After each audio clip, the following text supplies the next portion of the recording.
By July 2026, Anya Taylor Joy is headlining a new Apple TV thriller and a major action ensemble simultaneously.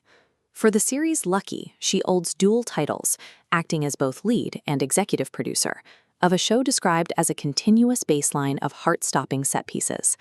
In the film Sacrifice, she plays a zealot on a mission to save the world through a fiery reckoning, sharing top billing with Chris Evans and Salma Hayek. It is a sharp departure from 2014, when Taylor-Joy was an insecure teenager facing the rejection of a failed Disney audition, an experience she says left her in tears for a long time. Even her breakout performance in The Witch left her devastated. After seeing her own face that large on screen, she was convinced she had failed and would never work in movies again. The trajectory raises a question about how a self-described outsider turned that distance into a career focused on feminine rage and moral ambiguity. Her background starts with a geographical fluke. Because her parents were vacationing in Miami when she was born, she holds an American passport despite never living there as a child. She was raised between Argentina and the UK, moving to London at age 6. For 2 years, she refused to speak English, hoping the silence would force her parents to take her back to Buenos Aires. This created what has been called a transnational archetype, a performer unburdened by a singular, anchoring cultural identity. She eventually learned English by reading Harry Potter, but the years of silence forced her to observe and mimic human behaviors from the outside, rather than expressing them instinctively. This distance allowed her to move between characters in Split and Emma with an ease that felt entirely uncoupled from her own persona.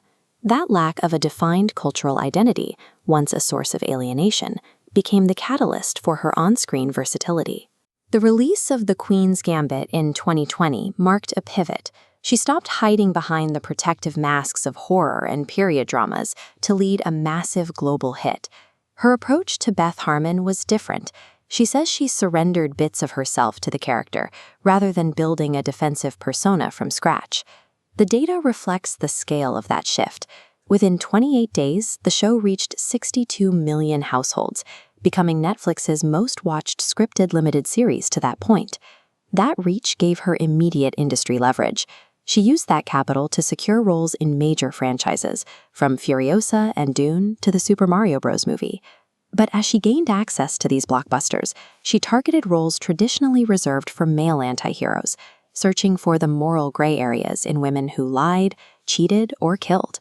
By prioritizing these chaotic roles over safer archetypes, she carved out a specific, high-demand space for herself in the Hollywood landscape. That path eventually led to her own production banner, Lady Killer Productions, a move that allows her to select and develop the scripts she wants to headline.